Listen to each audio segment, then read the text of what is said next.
तर राम राम मंडळी, मी तुमचा लाडका इंजिनियरवाला. तर आज आपण बनवलं आहे पुरी भाजी. तर आदित्यनं चांगल्या प्रकारे पीठ मळून घेतलं आहे चांगल्या प्रकारे. तर आदित्यनं तब्बल 5 मिनिट पीठ मळतच राहिला, तेव्हा कुठे ते पीठ चांगलं झालेलं आहे. तर त्यापासून आपल्याला आता पुरी भाजी बनवायची आहे. तर बघूया पुरी भाजी कोणत्या पद्धतीने कशा पद्धतीने बनवतात. आदित्यची मदत श्रीनिवास चांगल्या पद्धतीने करत होता. श्रीनिवास काय करू लागला बघा, बटाटे काय तर कापू लागला. मग त्याच पद्धतीने मस्तपैकी त्याची पिठाची उंडे बनवून घेतले, चांगले गोल गोल भुसभुशीत. आणि इकडे श्रीनिवासने आलू तळून उकडून घेऊन घेतले. त्यानंतर त्या आलूला चुरमुळून घेतले, कांदा चिरला, कोथिंबीर कापली, टमाटे चिरले. मग काय समजायची मिळून मस्तपैकी फोडणी केली. आदित्यनं मस्तपैकी कांदे फ्राय करून घेतला. त्यानंतर त्यात आलू टाकला. आलू टाकल्यानंतर झणझणीत प्रकारे भाजी तयार झाली. मग त्यानंतर आम्ही लगेच पुऱ्या लाटायचं नियोजन केलं.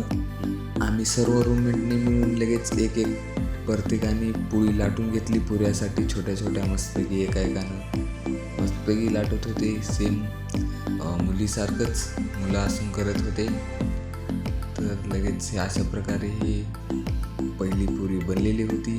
पुरी लाटून मग लगेच आदित्यने घेतला. आदित्यने बी चांगलं बायासारखं पटपट पटपट लाटला.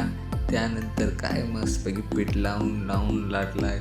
मग त्यानंतर आमच्या आदित्यची अशा प्रकारे आदित्यची पुरी लाटणं झालं. त्यानंतर आमच्या राजेशनी घेतला हातात. मग त्यानंतर राजेश पण असं चांगल्या पद्धतीने लाटतच राहिला. तब्बल त्याने तर 5 मिनिट लाटला आणि मस्तपैकी लाटतच राहिला. त्यानंतर काय त्यानं पुरीला डायरेक्ट चपातीच बनवला. तुम्ही पाहू शकता पुरी कशी चपाती बनवली आहे त्याने. हे पहा, डायरेक्ट चपातीच, पुरी तर नाहीच. हे बघा आमच्या राजेशची. आता ती पुरी त्यालाच खायला द्यायची आहे चपातीसारखी. आणि त्यानंतर लगेचच माही प्रतीक दादांनी घेतलेलं आहे हातात लाटणं आणि लाटायला लागलेला आहे मस्तपैकी. प्रतीक दादा खूपच स्लो करत होता. त्याचं कोणतंही काम हळूहळू पद्धतीनेच असतं, कारण तो खूप कन्सिस्टंट माणूस आहे.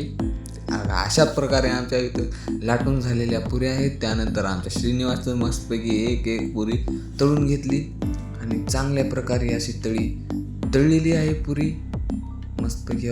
पाहू शकता तुम्ही. अशा पद्धतीने प्रत्येक पुऱ्या मस्तपैकी तळून घेतलेल्या आहे श्रीनिवासनी. एक पुरी तळून काढून घेतली. प्रत्येक पुऱ्या तळून घेतल्या.